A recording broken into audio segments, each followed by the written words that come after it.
The sky sagged downward, bellying blackly with a sudden summer rain, giving me a vision of catching my train in sodden clothing after the short cut across the fields, which I was taking in company with my brother Tristan and his fiancée.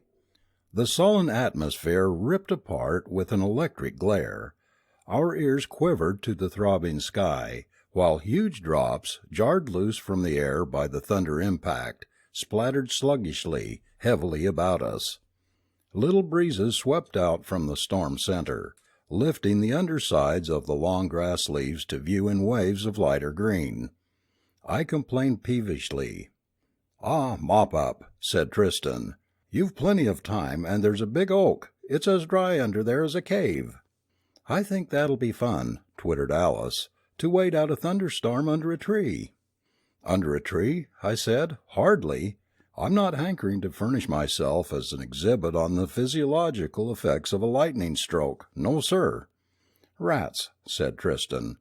"All that's a fairy tale. Trees being dangerous in a thunderstorm." The rain now beat through our thin summer clothing, as Tristan seized Alice's hand and towed her toward the spreading shelter. I followed them at first, then began to lag with an odd unwillingness. I had been only half serious in my objection, but all at once that tree exercised an odd repulsion on me. An imaginary picture of the electric fluid coursing through my shrivelling nerve channels grew unpleasantly vivid. Suddenly I knew I was not going under the tree. I stopped dead, pulling my hat brim down behind to divert the rivulet coursing down the back of my neck, calling to the others in a voice rather cracked from embarrassment. They looked at me curiously, and Alice began to twit me, standing in the rain, while Tristan desired to know whether we thought we were a pair of goldfish. In his estimation, we might belong to the pristine tribe all right, but not to that decorative branch thereof. To be frank, he used the term suckers. Feeling exceptionally foolish, I planted myself doggedly in the soaking grass as Alice turned to dash for the tree. Then the thing happened, the thing which to this hour makes the fabric of space with its unknown forces seem an insecure and eerie garment for the body of man. Over the slight rise beyond the tree, as the air crackled, roared and shook under the thunder blasts, there appeared an object moving in long, leisurely bounds, drifting before the wind, and touching the ground lightly each time. It was about 18 inches in diameter, globular, glowing with coruscating fires, red, green, and yellow, a thing of unearthly and wholly sinister beauty. Alice poised with one foot half raised and shrieked at Tristan, half terrified, half elated at the sight. He wheeled quickly there under the tree, and slowly backed away as the thing drifted in to keep him company in his shelter. We could not see his face, but there was a stiffness to his figure indicating something like fear. Suddenly things I had read rose into my memory. This was one of those objects variously called fireballs, globe lightning, meteors, and the like. I also recalled the deadly explosive potencies said to be sometimes possessed by such entities, and called out frantically, "Tristan, don't touch it! Get away quickly, but don't disturb the air." He heard me, and as the object wavered about in the comparative calm under the tree, drifting closer to him, started to obey. But it suddenly approached his face, and seized with a reckless terror, he snatched off his hat and batted at it as one would at a pestilent bee. Instantly there was a blinding glare, a stunning detonation, and a violent air wave which threw me clear off my feet and on to the ground. I sat up blindly with my vision full of opalescent lights and my ears ringing, unable to hear, see, or think. Slowly my senses came back. I saw Alice struggling upright in the grass before me. She cast a quick glance toward the tree, then, still on her knees, covered her face and shuddered. For a long time, it seemed, I gazed toward the tree without sight conveying any mental effect whatever. Quite aside from my dazed state, the thing was too bizarre. It gave no foothold to experience for the erection of understanding. My brother's body lay, or hung, or rested — what term could describe it? — with his stomach across the under side of a large limb, a few feet above where he had stood. He was doubled up like a hairpin, his abdomen pressed tightly up against this bough, and his arms, legs, and head extended stiffly, straightly, skyward. Getting my scattered faculties and discordant limbs together, I made my way to the tree, the gruesome thought entering my mind that Tristan's body had been transfixed by some downward pointing snag as it was blown up against the limb, and that the strange stiffness of his limbs was due to some ghastly sudden rigor mortis brought on by electric shock. Dazed with horror and grief, I reached up to his clothing and pulled gently, braced for the shock of the falling body. It remained immovable against the bough. A harder tug brought no results either. Gathering up all my courage against the vision of the supposed snag tearing its rough length out of the poor flesh, I leaped up, grasping the body about chest and hips, and hung. It came loose at once, without any tearing resistance such as I had expected, but manifesting a strong elastic pull upward, as though someone were pulling it with a rope. As I dropped back to the ground with it, the upward resistance remained unchanged. Nearly disorganized entirely by this phenomenon, it occurred to me that his belt or some of his clothing was still caught, and I jerked sideways to pull it loose. It did not loosen, but I found myself suddenly out from under the tree, my brother dragging upward from my arms until my toes almost left the ground. And there was obviously no connection between him and the tree, or between him and anything else but myself, for that matter. At this I went weak, my arms relaxed despite my will, and an incredible fact happened. I found the body sliding skyward through my futile grasp. Desperately I caught my hands clasped together about his wrist, this last grip almost lifting me from the earth. His legs and remaining arms streamed fantastically skyward. Through the haze which seemed to be finally drowning my amazed and tortured soul, I knew that my fingers were slipping through one another, and that in another instant my brother would be gone. Gone where? Why and how? There was a sudden shriek, and the impact of a frantic body against mine, as Alice, whom I had quite forgotten, made a skyward running jump and clasped the arm frantically to her bosom with both her own. With vast relief, I loosened my cramped fingers, only to feel her silken garments begin to slide skyward against my cheek. It was more instinct than sense which made me clutch at her legs. God! Had I not done that? As it was, I held both forms anchored with only a slight pull, waiting dumbly for the next move, quite non-composed by this time, I think. "Quick, Jim!" she shrieked. "Quick, under the tree! I can't hold him long!" Very glad indeed to be told what to do, I obeyed. Under her direction we got the body under a low limb and wedged up against it, where our feet both now on the ground, we balanced it with little effort. Feverishly, once more at her initiative, we took off our belts and strapped it firmly, whereupon we collapsed in one another's arms, shuddering beneath it. The blasé reader may consider that we here manifested the characters of sensitive weaklings. But let him undergo the like. The supernatural, or seemingly so, has always had the power to chill the hottest blood. And here was an invisible horror reaching out of the sky for its prey, without any of the ameliorating trite features which would temper an encounter with the alleged phenomena of Ghostland. For a time we sat under that fatal tree, listening to the dreary drench of rain pouring off the leaves, quivering nerve-shaken to the thunderclaps. Lacking one another, we had gone mad. It was the beginning of a mutual dependence in the face of the unprecedented, which was to grow into something greater during the bizarre days to follow. There was no need of words for each of us to know that the other was struggling frantically for a little rational light on the outer catastrophe in which we were entangled. It never once occurred to us that my brother might still be alive, until a long, shuddering groan sounded above us. In combined horror and joy we sprang up. He was twisting weakly in the belts, muttering deliriously. We unfastened him and pulled him to the ground, where I sat on his knees while she pressed down on his shoulders, and so kept him recumbent, both horrified at the insistent lift of his body under us. She kissed him frantically and stroked his cheeks, I feeling utterly without resource. He grew stronger, muttered wildly, and his eyes opened, staring upward through the tree limbs.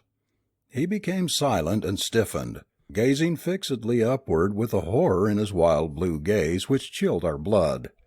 What did he see there? What dire otherworld thing dragging him into the depths of space? Shortly his eyes closed, and he ceased to mutter. I took his legs under my arms. The storm was clearing now, and we set out for home with gruesomely buoyant steps, the insistent pull remaining steady. Would it increase? We gazed upward with terrified eyes, becoming calmer by degree as conditions remained unchanged. "Jim, we can't take him in like this." I stopped. "Why not?"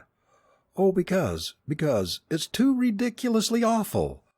I don't know just how to say it. Oh, can't you see it for yourself?" In a dim way, I saw it.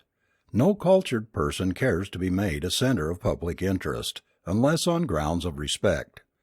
To come walking in this fashion, buoyed balloon-like by the body of this loved one, and before the members of a frivolous, gaping house-party, even I could imagine the mingled horror and derision, the hysterics among the women, perhaps. Nor would it stop there. Rumours, and heaven only knows what distortions such rumours might undergo, having their source in the incredible, would range our social circle like wildfire. And the newspapers, for our families are established and known, no, it wouldn't go. I tied Tristan to a stile and called up Jack Briggs, our host, from a neighbouring house, explained briefly that Tristan had met with an accident, asked him to say nothing, and explained where to bring the machine. In 10 minutes he had manoeuvred the heavy sedan across the rough wet fields. And then we had another problem on our hands, to let Jack into what had happened without shocking him into uselessness. It was not until we got him to test Tristan's airy buoyancy with his own hands that we were able to make him understand the real nature of our problem. And after that his comments remained largely gibberish for some time. However, he was even quicker than we were to see the need for secrecy. He had vivid visions of the political capital which opposing newspapers would make of any such occurrence at his party, and so we arranged a plan, according to which we drove to the back of the house, explained to the curious who rushed out that Tristan had been injured by a stroke of lightning, and rushed the closely wrapped form up to his room, feeling a great relief at having something solid between us and the sky. While Jack went downstairs to dismiss the party as courteously as possible, Alice and I tied my brother to the bed with trunk straps.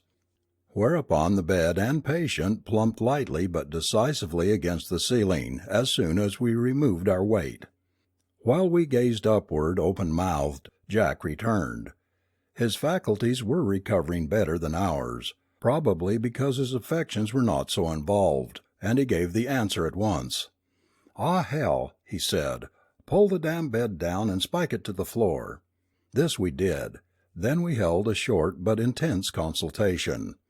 Whatever else might be the matter, obviously Tristan was suffering severely from shock and, for all we knew, maybe from partial electrocution. So we called up Dr. Grosnoff in the nearest town. Grosnoff, after our brief but disingenuous explanation, threw off the bed-covers in a businesslike way, then straightened up grimly. "May I ask," he said, with sarcastic politeness, "since when a straitjacket has become first aid for a case of lightning stroke?" "He was delirious," I stammered. "Delirious, my eye! He's as quiet as a lamb, and you've tied him down so tightly that the straps are cutting right into him. Of all the—" He stopped, evidently feeling words futile, and before we could make an effective attempt to stop him, whipped out a knife and cut the straps. Tristan's unfortunate body instantly crashed against the ceiling, smashing the lathing and plaster, and remaining half embedded in the ruins. A low cry of pain arose from Alice. Dr. Grosnoff staggered to a chair and sat down, his eyes fixed on the ceiling with a steady stare, the odd caricature of a man coolly studying an interesting phenomenon. My brother appeared to be aroused by the shock, struggling about in his embedment, and finally sat up. Down, I mean. Then he stood, on the ceiling, and began to walk. His nose had been bruised by the impact, and I noticed with uncomprehending wonder that the blood moved slowly upward over his lip. He saw the window and walked across the ceiling to it upside down. There he pushed the top of the window down and leaned out, gazing up into the sky with some sort of fascination. Instantly he crouched on the ceiling, hiding his eyes, while the house rang with shriek after shriek of mortal terror, speeding the packing of the parting guests. Alice seized my arm, her fingers cutting painfully into the flesh. "Jim," she screamed, "I see it now, don't you? His gravity's all changed around. He weighs up. He thinks the sky's under him." The human mind is so constructed that merely to name a thing oddly smooths its unwonted outlines to the grasp of the mind. The conception of a simple reversal of my brother's weight, I think, saved us all from the padded cell. That made it so commonplace, such an everyday sort of thing, likely to happen to anybody. The ordinary phenomenon of gravitation is no whit more serious, in all truth, than that which we are now witnessing, but we are born to it. Dr. Grosnoff recovered in a manner which showed considerable caliber. "Well," he grunted, "that being the case, we'd best be looking after him. Nervous shock, possible electric shock and electric burns, psychasthenia. That's going to be a long-drawn affair, bruises, maybe a little concussion, and possibly internal injury. That was equivalent to a 10-foot unbroken fall flat on his stomach, and I'll never forgive myself if— Get me that chair." With infinite care and reassuring words, the big doctor with our help pulled my brother down, the latter frantically begging us not to let him fall again. Holding him securely on the bed and trying to reassure him, Grosnoff said, "Straps and ropes won't do. His whole weight hangs in them. They'll cut him unmercifully. Take a sheet, tie the corners with ropes, and let him lie in that like a hammock." It took many reassurances as to the strength of this arrangement before Tristan was at comparative peace. Dr. Grosnoff effected an examination by slacking off the ropes until Tristan lay a couple of feet clear of the bed, then himself lay on the mattress face up, prodding the patient over. The examination concluded, he informed us that Tristan's symptoms were simply those of a general physical shock, such as would be expected in the case of a man standing close to the center of an explosion, though from our description of the affair, he could not understand how my brother had survived at all. The glimmering of an explanation of this did not come until long afterward. So far as physical condition was concerned, Tristan might expect to recover fully in a matter of weeks. Mentally, the doctor was not so sure. The boy had gone through a terrible experience, and one which was still continuing, might continue no one knew how long. We were, said the doctor, up against a trick played by the great Sphinx nature, and one which, so far as he knew, had never before taken place in the history of all mankind. "There is faintly taking shape in my mind," he said, "the beginning of a theory as to how it came about. But it is a theory having many ramifications and involving much in several lines of science, with most of which I am but little acquainted. For the present I have no more to say than that if a theory of causation can be worked out, it will be the first step toward cure. But it may be the only step. Don't build hopes." Looking Alice and me over carefully, he gave us each a nerve sedative and departed, leaving us with the feeling that there was a man of considerable wider learning than might be expected of a small-town doctor. In point of fact, we learned that this was the case. The specialist has been described as a man who knows more and more about less and less. In Dr. Grosnoff's mind, the less and less outweighed the more and more. Tristan grew stronger physically. Mentally, he was intelligent enough to help us and help himself by keeping his mind as much as possible off his condition, sometimes by sheer force of will. Meantime, Dr. Grosnoff, realizing that his patient could not be kept forever tied in bed, had assisted me in preparing for his permanent care at home. The device was simple. We had just taken his room, remodeled the ceiling as a floor, and fitted it with furniture upside down. Most of the problems involved in this were fairly simple. The matter of a bath rather stumped us for a while, until we hit upon a shower. The jets came up from under Tristan's feet, from the point of view of his perception. He told us that one of the strangest of all his experiences was to see the waste water swirl about in the pan over his head, and being sucked up the drain as though drawn by some mysterious magnet. My brother and I shared a flat alone, so there was no servant problem to deal with, but he was going to need care as well as companionship, and I had to earn my living. For Alice, it was a case where the voice of the heart chimed with that of necessity, and I was best man at perhaps the weirdest marriage ceremony which ever took place on this earth. Held down in bed with a roped sheet, all betraying signs carefully concealed, Tristan was married to Alice by an unsuspecting dominie who took it all for one of those ordinary, though romantic, sick-bed affairs. From the first, Tristan felt better and more secure in his special quarters, and was now able to move about quite freely within his limits, though such were his mental reactions that for his comfort we had to refinish the floor to look like plaster ceiling, to eliminate as far as possible the upside-down suggestions left in the room, and to keep the windows closely shaded.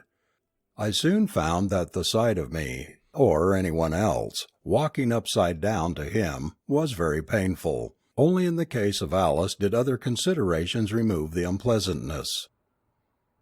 Little by little the accumulation of experience brought to my mind the full and vivid horror of what the poor lad had suffered and was suffering.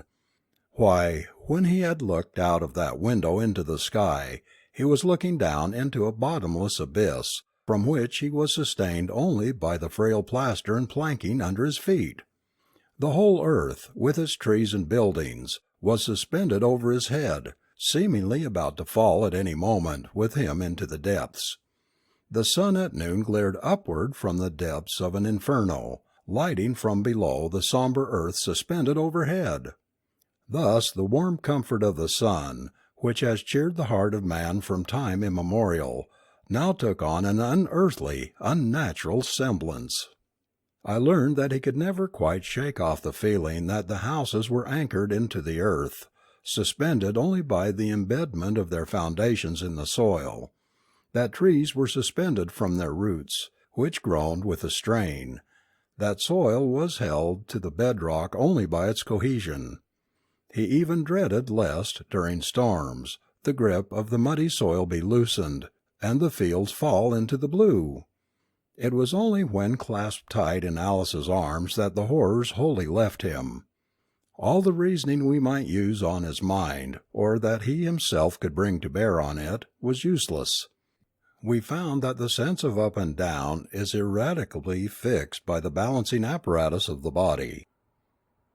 Meanwhile, his psychology was undergoing strange alterations. The more I came to appreciate the actual conditions he was living under, the more apparent it seemed to me that he must have a cast-iron mental stamina to maintain sanity at all. But he not only did that, he began to recover normal strength, and to be irked unbearably by his constant confinement. So it came about that he began to venture a little at time to time from his room, wandering about on the ceiling of the rest of the house. However, he could not yet look out of windows, but sidled up to them with averted face to draw any blinds that were up. As he grew increasingly restless, we all felt more and more that the thing could not continue as it was. Some way out must be found. We had many a talk with Grosnoff, at last inducing him to speak about the still half-formed theory which he had dimly conceived at the first. "For many decades," he said, "there have been a few who regarded the close analogies between magnetism and gravitational action as symptomatic of a concealed identity between them. Einstein's field theory practically proves it on the mathematical side. Now it is obvious that if gravitation is a form of magnetism, and if so, it belongs to another plane of magnetic forces than that which we know and use, then the objects on a planet must have the opposite polarity from that of the planet itself. Since the globe is itself a magnet, with a positive and negative pole, its attraction power is not that of a magnet on any plane, because then the human race would be divided into two species, each polarized in the opposite to its own pole. When an individual of either race reached the equator, he would become weightless, and when he crossed it, would be repelled into space." "Lord," I said, "there would be a plot for one of your science fiction writers." "I can present you with another," said Dr. Grosnoff. "How do we know whether another planet would have the opposite sign to our own bodies?" "Well," I chuckled, "they'll find that out soon enough when the first interplanetary expedition tries to land on one of 'em." "Humph," grunted the medico, "that'll be the least of their troubles." "But you said the polarity couldn't be that of a magnet. Then what?" "Don't you remember the common pith ball of your high school physics days? An accumulation of positive electricity repels an accumulation of the negative, if indeed we can correctly use accumulation for negativity, and it is my idea that the earth is the container of a gigantic accumulation of this meta, or hyperelectricity, which we are postulating, and our bodies contain a charge of the opposite sign." "But, Doctor, the retention of a charge of static electricity by a body in the presence of one of the opposite sign requires insulation of the containing bodies. For instance, lightning is a breaking down of the air insulation between the ground and a cloud. In our case we are constantly in contact with the earth, and the charges would equalize." "Please bear in mind, Jim, that we are not talking about electricity as now handled by man, but about some form of it yet hypothetical. We don't know what kind of insulation it would require. We may be constitutionally insulated." "And you think the fireball broke down that insulation by the shock to Tristan's system?" I asked. The logic of the thing was shaping up hazily, but unmistakably. "But, then, why don't we frequently see people kiting off the earth as the result of explosions?" "How do you know they haven't? Don't we have plenty of mysterious disappearances as the result of explosions, and particularly, strangely large numbers of missing in a major war?" My blood chilled. The world was beginning to seem a pretty awful place. Grosnoff saw my disturbance, and placed a reassuring hand on my shoulder. "I'm afraid," he said, smiling, "that I rather yielded to the temptation to get a rise out of you. That suggestion might be unpleasantly true under special circumstances. But I particularly have an eye out for the special capacities of that weird and rare phenomenon, the fireball. It isn't impossible that the energy of the fireball went into the repolarization rather than into a destructive concussion, hence Tristan's escape." "You mean its effect is quantitatively different from that of any other explosion?" "It may be so. It is known to be an electric conglomeration of some kind, but that's all." Meantime circumstances weren't going well with us. The financial burden of Tristan's support, added to the strain of the situation, was becoming overwhelming. Tristan knew this and felt it keenly. This brought him to a momentous decision.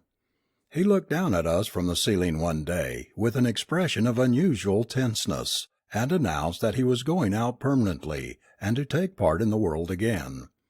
I've gotten now so I can bear to look out the windows quite well. It's only a matter of time and practice until I can stand in the open. After all, it isn't any worse than being a steel worker or a steeplejack. Even if the worst came to the worst, I'd rather be burst open by the frozen vacuum of interstellar space than to splash upon a sidewalk before an admiring populace. And people do that every day." Dr. Grosnoff, who was present, expressed great delight. His patient was coming along well mentally at least. Alice sat down trembling.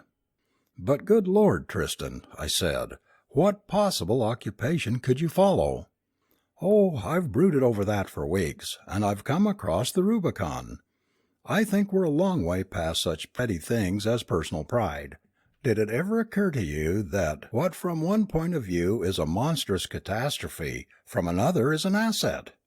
"What in the dickens are you talking about?" I asked. "I'm talking about the," he gulped painfully, "the stage." Alice wrung her hands, crying bitterly. "Wonderful! Splendid! Tristan L'Huber, the world's unparalleled upside-down man! He doesn't know whether he's on his head or his heels. He's always up in the air about something. But you can't upset him. Vaudeville tonight.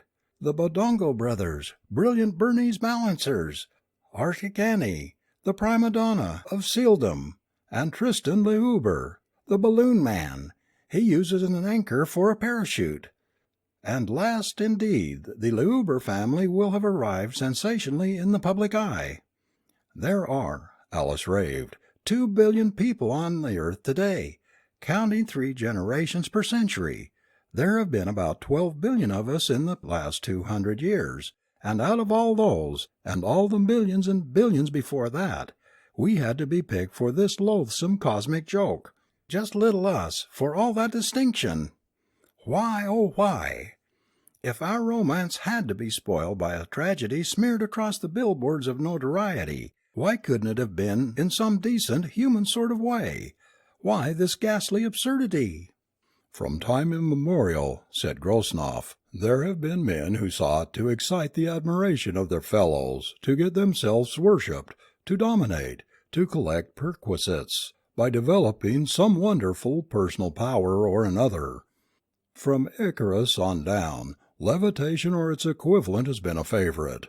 The ecstatics of medieval times, the Hindu yogis, even the daydreaming schoolboy, have had visions of floating in air before the astounding multitudes by a mere act of will. The frequency of flying dreams may indicate such a thing as a possibility in nature. Tradition says many have accomplished it. If so, it was by a reversal of polarity through an act of will. Those who did it, yogis, believed in successive lives on earth. If they were right about the one, why not the other? Suppose one who had developed that power of will carried it to another birth, where it lay dormant in the subconscious until set off uncontrolled by some special shock." Alice paled. "Then Tristan might have been—" "He might. Then again, maybe my brain is addled by this thing. In any case, the moral is, don't monkey with nature. She's particular." Tristan's vaudeville scheme was not as easily realized as said. The first manager to whom we applied was stubbornly skeptical in spite of Tristan's appearance standing upside down in stilts heavily weighted at the ground ends, and even after his resistance was broken down in a manner which left him gasping and a little woozy, began to reason unfavourably in a hard-headed way. Audiences, he explained, were off levitation acts. Too old. No matter what you did, they'd lay it to concealed wires and yawn. Even if you called a committee from the audience, the committee itself would merely be sore at not being able to solve the trick. The audience would consider the committee a fake or merely dumb. And all that would take too much time for an act of that kind. "Oh, yeah, I know. It's got me going all right. But I can't think like me about this sort of thing. I got to think like the audience does, or go out of business." After which solid but unprofitable lesson in psychology, we dropped the last vestige of pride and tried a circus sideshow, but the results were similar. Nah, the rubes don't wear celluloid collars anymore. You can't slip wire tricks over on 'em. But he can do this in a big topless tent, or even out in an open field if you like. Nope, steel rods run up the middle of a rope has been done before. Steel rods on a rope which the people see uncoiled from the ground in front of their eyes? Well, they'd think of something else then. I'm telling you, it won't go. Sure, people like to be fooled, but they want it to be done right. Yes, I sneered, and a hell of a lot of people have fooled themselves right about this matter too. He looked at me curiously. Say, have you really got something up your sleeve? You'd be surprised. Thus he grudgingly gave us a chance for a tryout, and he was surprised indeed. But on thinking it over, he decided like the vaudeville man. Listen, Tristan said suddenly in a voice of desperation. I'll do a parachute jump into the sky and land on an airplane. Tristan! Shrieked Alice in horror. The circus man nearly lost his cigar, then bit it in two. Say, what the— I'll call that right now. I'll get you the plane and shoot if you'll put up a deposit to cover the cost. If you do that, we'll have the best money in the tents. If you don't, I keep the money. If I don't, said Tristan distinctly, I'll have not the slightest need for the money. But the airplane idea was out. We could think of no way for him to make the landing on such a swiftly moving vehicle. Again Alice solved it. If you absolutely must break my heart and put me in a sanitarium, she sobbed, get a blimp. Of course, and that's what we did, on the first attempt coming unpleasantly close to doing just that to Alice. The blimp captain was obviously skeptical, and betrayed signs of a peeve at having his machine hired for a hoax, but money was money, and he agreed to obey our instructions meticulously. His tone was perfunctory, however, despite my desperate attempts to impress him with the seriousness of the matter, and that nonchalance of his came near to having dire consequences. The captain was supplied with a sort of boat-hook with instructions to steer his course to reach the parachute ropes as it passed him on its upward flight. And he was seriously warned of the fact that, after the chute reached 2,000 or 3,000 feet, its speed would increase because of the rarefaction of the air, and in case of a miss, it would become constantly harder to overtake. These directions he received with a scornful half-smile. Obviously, he never expected to see the chute open. We got all set, the blimp circling overhead, Tristan upside down in his seat suspended skyward, a desperately grim look on his face, and Alice almost in collapse. We were all spared the agony of several hundred feet of unbroken fall. The chute was open on the ground, and rose at a leisurely speed, but too fast at that for the comfort of any of us. I don't think the wondering crowd and the dumbfounded circus people ever saw a stranger sight than that chute drifting upward into the blue. We heard nothing of hidden wires, then or ever after.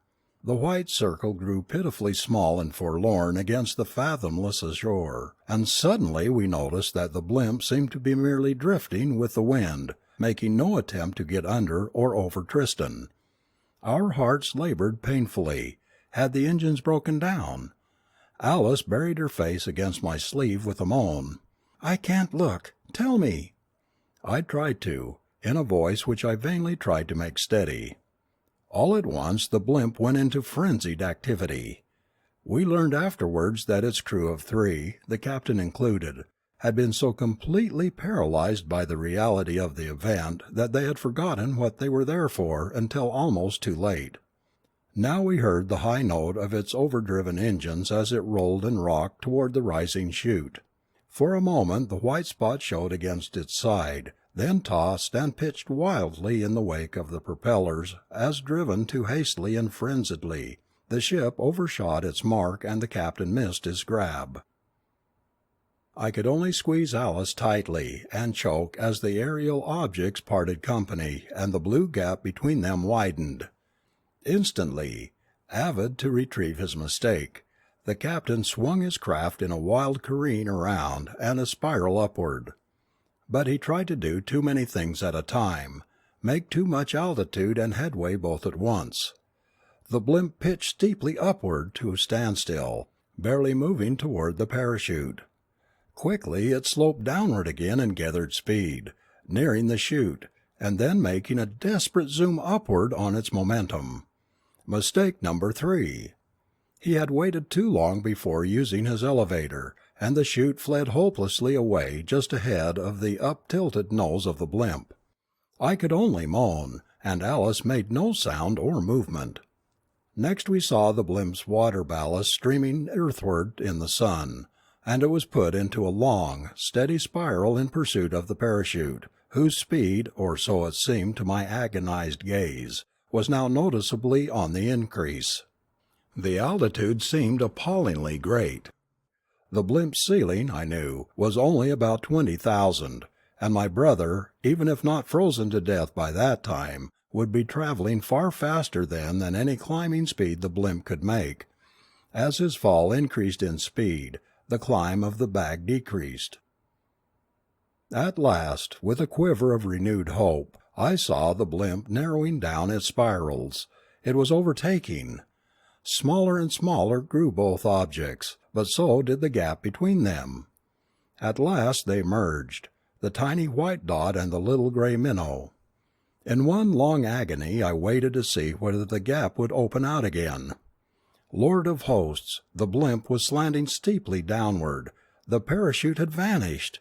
Then at last I paid some attention to the totally limp form in my arms, and a few minutes later, amid an insane crowd, a pitiful, embarrassed, and nerve-shaking dirigible navigator was helping me lift my heavily wrapped, shivering brother from the gondola, while the mechanics turned their attention to the overdriven engines and racked framing. Did I say, helping me lift? Such is the force of habit, but verily, a new nomenclature would have to come into being to deal adequately with such a life as my poor brother's. Tristan seized my hand. "Jim," he said through chattering teeth, "I'm cured. End of the awful fear. That second time he missed, I just gave up entirely. I didn't care any longer. And then somehow I felt such a sense of peace and freedom. There weren't any upside-down things around to torture me, no sense of insecurity. I just was, in a great blue quiet. It wasn't like falling at all. No awful shock to meet, no sickness or pain, just quietly floating along from here to there, with no particular dividing line between anywhere. The cold hurt, of course, but somehow it didn't seem to matter, and was getting better when they caught me. But now I can do things you never even imagined." Thus began my brother's real public career. He had arrived. After that he was able to name his own compensation, and shortly during his tours began to sport a private dirigible of his own, which he often used for jumps between stands. He told me jokingly that it was very fitting transportation for him, as his 160-pound lift saved quite a bit of expense for helium. He developed an astonishing set of tricks. After the jump he would arrive on the field suspended above the dirigible doing trapeze tricks.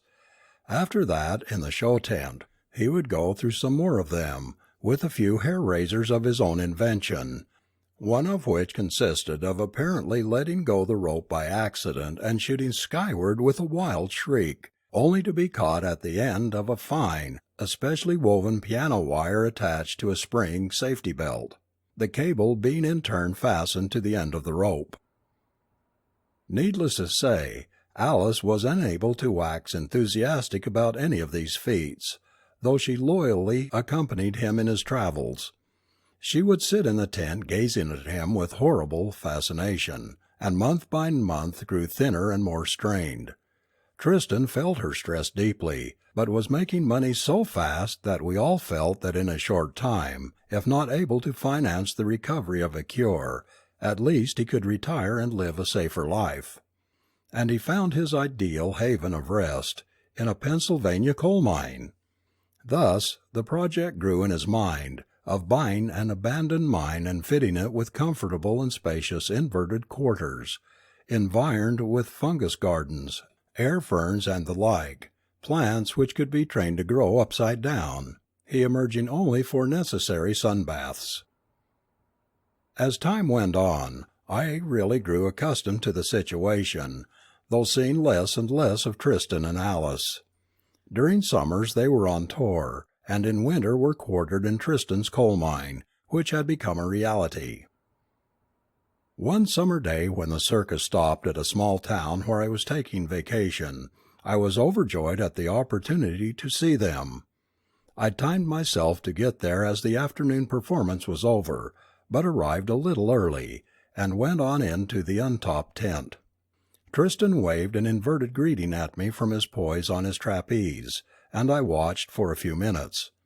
There was an odd mood about the crowd that day, largely due to a group of loud-mouthed hillbillies from the back country, the sort of which is so ignorant as to live in perpetual fear of getting something slipped over, and so believes everything it is told, looking for something ulterior behind every exterior.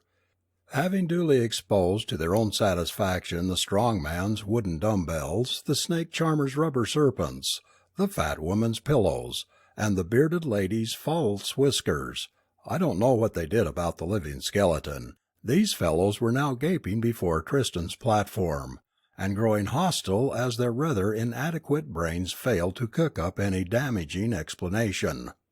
"Yeah," yelled a long-necked, flap-eared youth suddenly. "He's got an iron bar in that rope." They had come too late to see the parachute drop. Tristan grinned and pulled himself down the rope, which of course fell limp behind him. At this the crowd jeered and booed to the hasty youth, who became so resentfully abusive of Tristan that one of the attendants pushed him out of the tent. As he passed me, I caught fragments of wrathy words. "Wished I'd had a. Show 'em whether it's a fake." Tristan closed his act by dropping full length to the end of his invisible wire, then pulled himself down, got into his stilts, and was unfastening the belt when the manager rushed in with a request that he repeat, for the benefit of a special party just arrived on a delayed train.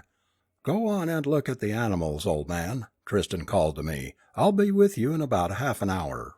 I strolled out idly, meeting on the way the flap-eared youth, who seemed bent on making his way back into the tent, wearing a mingled air of furtiveness, of triumph, and anticipation. Wondering casually just what kind of fool the lad was planning to make of himself next, I wandered on toward the main entrance, only to be stopped by an appalling uproar behind me. There was a raucous, gurgling shriek of mortal terror, the loud composite "ooh" of a shocked or astonished crowd, a set of fervent curses directed at someone, loud confused babbling, and then a woman's voice raised in a seemingly endless succession of hysterical shrieks. Thinking that an animal had gotten loose, or something of that kind, I wheeled. Unmistakably the racket came from Tristan's own tent. Cold dread clutching at my heart, and with lead on my boot soles, I rushed frantically back. At the entrance I was held by a mad onrush of humanity for some moments. When I reached the platform, Tristan was not in sight. Then I noticed the long-necked boy sitting on the platform with his face in his hands, shrieking, "I didn't mean to do it. I didn't mean to. Damn it, don't touch me. I thought sure it was fake." I saw a new, glittering jackknife lying on the platform beside the limp, foot-long stub of Tristan's rope. Slowly, frozenly, I raised my eyes. The blue abyss was traceless of any object. End of Section 8.